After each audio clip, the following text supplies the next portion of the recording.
Hi mga kabip-bip! Samahan nyo kaming mag-long ride gamit ang aming owner type jeep papuntang Calatagan, Batangas. First long ride ito ni Backfire at ang location ay Calatagan, Batangas.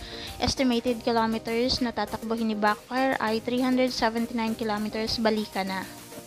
Kung bakit ganun kalayo kasi una, hindi tayo magi-expressway at pangalawa, marami tayong dadaan ng tourist or rider spot like sa Cabiang Tunnel. By the way, galing po tayo ng San Jose del Monte, Bulacan at dadaan muna tayo ng Cabiang Tunnel at ang naging take-off time natin ay 3:40 AM. Fast forward, narating na natin ang Arco ng Ternate, which means malapit na tayo sa Cabiang Tunnel.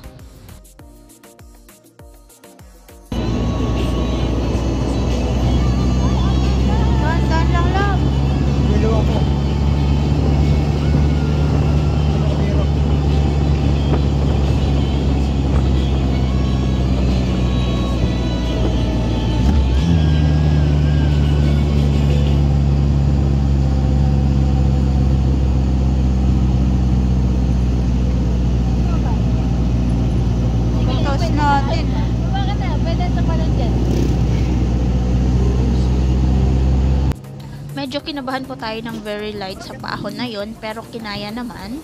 Not bad as first timers. Kung hindi nyo po natatanong, first time po namin lahat ang takbo na to. Kaya naman pati kami na-amaze sa daan, mapakurbada man yan o mapaahon. Touchdown, Cabiang Tunnel!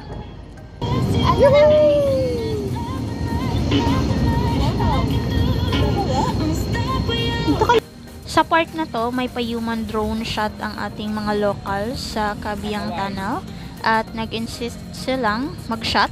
No worries, wala pong bayad. Need nyo lang bumili ng paninda nila. Tulong na rin yun para sa kanila syempre.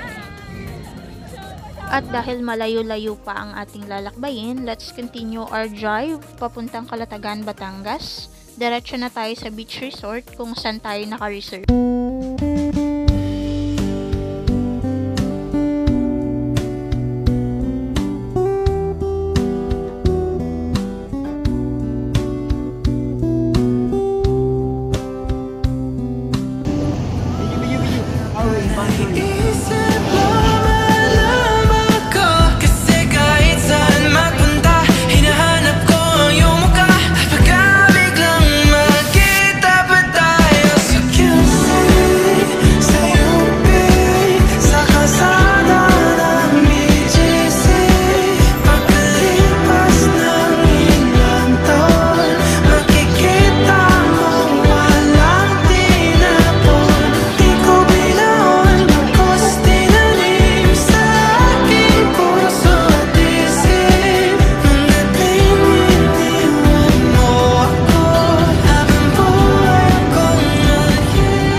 And we're here.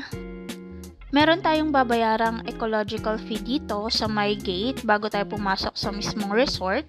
30 pesos po per head yon. At pagkarating namin, bumugad sa amin yung maayos na parking area nila, which is 5-star agad sa amin. By the way mga kabip-bip, Casa Astillero Beach Resort is located sa Calatagan, Batangas. White Sand Beach po itong resort na ito at ang kagandahan po dito ay hindi po ito tawid dagat. So far, goods na goods ang ating biyahe gamit ang ating owner na si Backfire. Please do like, share, and subscribe for more uploads. Hanggang dito na lamang po ang ating vlog. See you sa next vlog!